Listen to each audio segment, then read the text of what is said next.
함께 기도하겠습니다. 사랑의 아버지 하나님, 오늘도 우리에게 새날 주셔서 감사합니다. 오늘도 살아가는 우리의 삶에 주께서 함께하여 주시고 주를 믿는 믿음의 열정과 열심이 우리의 삶 가운데 구원받은 사람으로서의 삶이 우리 삶 가운데 익숙해져 갈 수 있도록 더 성실히 배우고 더 성실하게 성장해 갈 수 있도록 축복하여 주시옵소서. 예수님의 이름으로 기도드립니다. 아멘. 오늘은 사순절 21일차 묵상하는 날입니다. 마태복음 18장 12절에서 20절까지의 말씀을 같이 읽고 우리 기도하도록 하겠습니다. 같이 읽습니다. 시작. 너희 생각에는 어떠하냐? 만일 어떤 사람이 양 100마리가 있는데 그 중에 하나가 길을 잃었으면 그 99마리를 산에 두고 가서 길 잃은 양을 찾지 않겠느냐? 진실로 너희에게 이르노니 만일 찾으면 길을 잃지 아니한 99마리보다 이것을 더 기뻐하리라. 이와 같이 이 작은 자 중에 하나라도 잃는 것은 하늘에 계신 너희 아버지의 뜻이 아니니라. 내 형제가 죄를 범하거든 가서 너와 그 사람과만 상대하여 권고하라. 만일 들으면 내가 내 형제를 얻은 것이요. 만일 듣지 않거든 한두 사람을 데리고 가서 두세 증인의 입으로 말마다 확증하게 하라. 만일 그들의 말도 듣지 않거든 교회에 말하고 교회의 말도 듣지 않거든 이방인과 세리와 같이 여기라. 진실로 너희에게 이르노니 무엇이든지 너희가 땅에서 매면 하늘에서도 매일 것이요 무엇이든지 땅에서 풀면 하늘에서도 풀리리라. 진실로 다시 너희에게 이르노니 너희 중에 두 사람이 땅에서 합심하여 무엇이든지 구하면 하늘에 계신 내 아버지께서 그들을 위하여 이루게 하시리라. 두세 사람이 내 이름으로 모인 곳에는 나도 그들 중에 있느니라. 아멘. 잃어버린 양의 비유를 하셨습니다. 예수님의 포커스는 천국, 하나님 나라의 개념, 또 그 나라의 법칙, 그 나라에서의 상식, 그것을 가르치고 계십니다. 양이 100마리가 있었는데 한 마리가 길을 잃고 어디로 갔는지 모르는 상황 속에서 이 99마리를 안전한 곳에 두고 그 한 마리를 찾으러 가는 이 목자의 비유를 하시죠. 한 마리를 잃어버렸다고 99마리 있으니까 괜찮다 할 목자는 없다는 것입니다. 그 사람이 제대로 된 목자라면 하나님께서 우리를 그렇게 생각하신다는 것이죠. 오늘 14절에 보면 이와 같이 이 작은 자 중에 하나라도 잃는 것은 하늘에 계신 너희 아버지의 뜻이 아니니라. 우리 주일 말씀을 통해서 나눴지 않습니까? 하나님께서 구원받은 저와 여러분들 지금 잠깐 방황하고 반항하고 또 탈선했을지라도 잃어버린 양이 된 것처럼 보일지라도 포기하지 않으시고 우리를 찾아내시는 그 하나님의 열심, 그 하나님의 굳은 의지를 믿고 확신하는 것, 그게 구원의 확신이라는 말씀을 드렸습니다. 우리는 그 하나님을 믿는 겁니다. 우리의 의지는 날마다 꺾이고 또 결단은 날마다 풀려져서 하나님 말씀 들어서 주일 말씀 듣고 열심히 또 신앙생활 해봐야지 했지만 이틀이 지난 오늘 여러분들 어떻습니까? 그 마음이 또 해이해지고 또 탈선하고 싶은 마음이 들잖아요.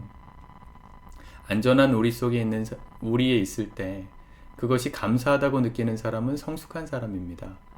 그러나 그 익숙한 환경 속에서 대부분의 사람들은 감사를 잃어버리죠. 그래서 자꾸 탈선하고 싶어요. 반항하고 싶어요. 그런 우리를 포기하지 않으시는 그 하나님 아버지의 마음, 그것이 목자의 마음이요 우리를 향하신 하나님의 구원의 확신입니다.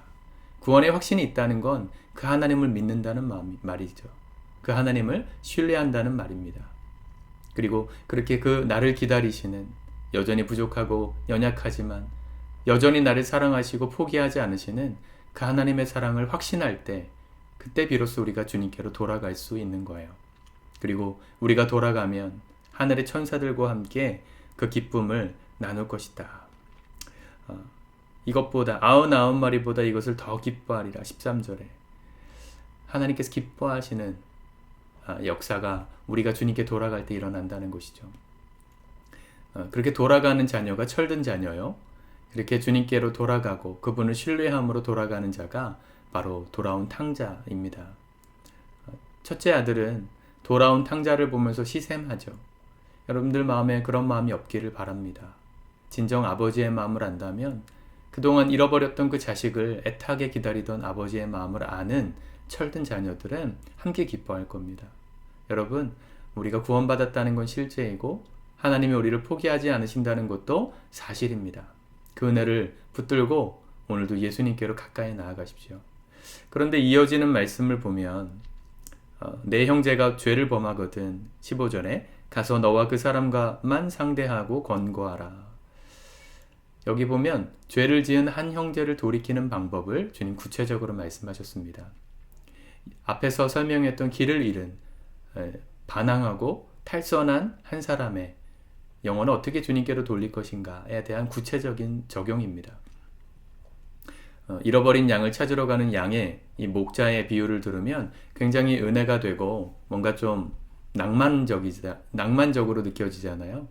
그런데 이렇게 방황하고 있는 한 영혼을 주님께로 돌리기까지 교회가 함께 수고해야 함을 구체적으로 말씀하신 것입니다. 죄를 짓고 탈선하고 지금 방황하고 있는 주님을 떠난 것 같은 잃어버린 양 같은 한 영혼을 회복시키기까지 수많은 사람들의 노력이 필요합니다. 그 사람을 먼저 찾아가서 권면하고 만약 그 말도 듣지 않으면 한두 사람을 데리고 가서 두세 증인의 입으로 말마다 확증하라. 물론 이것은 교회 안에 여러 가지 환경 속에 적용할 수 있는 말씀이지만 이 말씀의 맥락상 한 영혼을 돌이키는 방법입니다.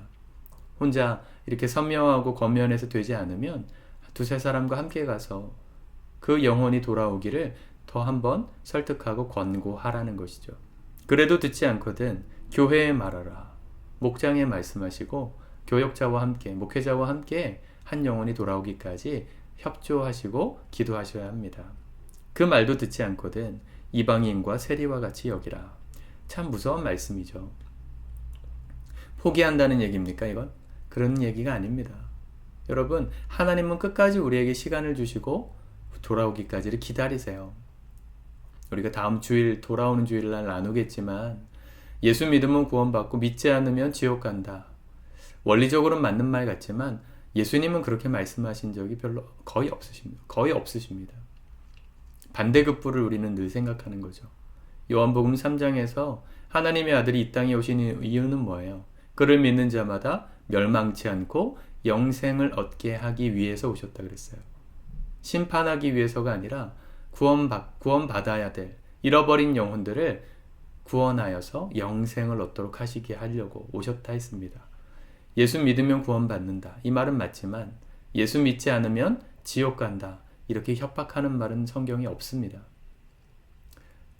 다음 주에 다시 주일날 나눌 텐데 여러분, 신앙은 협박이 아니에요.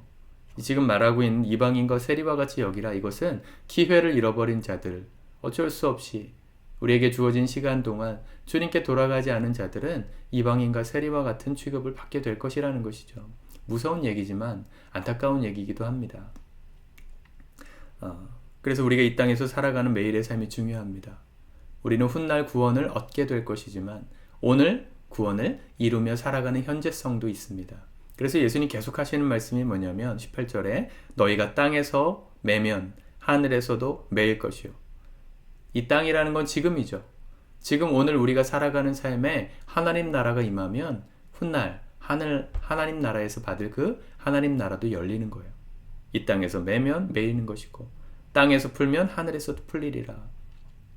저 영원한 천국을 바라보며 살지만 막연하게 미래의 어느 날 들어갈 나라가 아니라 오늘 내가 이 땅에서 그 나라를 실제적으로 누리며 사는 사람은 지금 이 순간에도 그 구원의 영광을 맛보며 살 수 있다는 말씀입니다.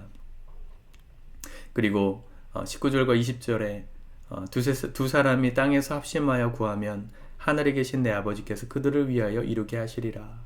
이렇게 하나님 나라가 실제인 사람의 삶의 기도는 하나님 반드시 응답하시는 기도가 된다는 겁니다. 기도 응답받는 비결, 하나님 나라를 실제로 사는 사람에게 주어지는 겁니다. 어떤 기도를 하겠습니까? 하나님 나라가 실제인 사람이 이 땅에서 주어질 복을 위해서 기도하겠습니까? 아닙니다. 하나님 나라 영광이 이 땅 가운데 이루어지는 그 하나님의 뜻을 위해서 기도하겠죠. 하나님의 뜻을 위해서 기도하는데 왜 응답되지 않겠습니까? 한 영혼이 주님께 돌아오기까지 그 영혼이 깨어서 방황을 그치고 주님께 돌아오는 사람이 되기까지 기도하는 사람의 기도가 왜 땅에 떨어지겠습니까? 반드시 응답됩니다. 여러분들 주변에 돌아와야 될 사람들이 있다면, 그런 영혼들이 보인다면 오늘 기도하십시오. 그것이 이 땅에서 하나님 나라를 누리는 사람의 기도입니다. 그 기도는 반드시 응답됩니다. 그 기도 가운데 예수님도 함께 계실 거라 말씀하셨습니다. 오늘 하루 이 하나님 나라가 실제인, 정말로 구원받은, 오늘 구원을 이루며 살아가는 저와 여러분들 될 수 있기를 축복합니다. 기도하겠습니다. 하나님 감사합니다. 하나님께서 우리 가운데 깨닫게 하신 이 하늘나라의 비밀, 구원을 받고 끝나고 과거에 받은 사실로 막연히 끝나는 그런 어리석은 삶이 아니라, 방종하는 삶이 아니라 오늘 우리에게 이 구원이 실제가 되고 누려지는 생생한 나라가 될 수 있도록 우리 삶 가운데 찾아오시고 함께하여 주시옵소서. 우리 주변에 잃어버린 영혼들이 있는지를 돌아보게 도와주시고 그들을 위하여 함께 기도하게 하시고 교회가 함께 품고 주님께로 인도할 수 있도록 하나님, 우리가 합심하여 기도하는 살아있는 목장들, 살아있는 교회로서의 사명 감당할 수 있게 도와주시고 반드시 응답하시는 주의 역사를 우리가 목도할 수 있도록 축복하여 주시옵소서. 예수님의 이름으로 기도드립니다. 아멘.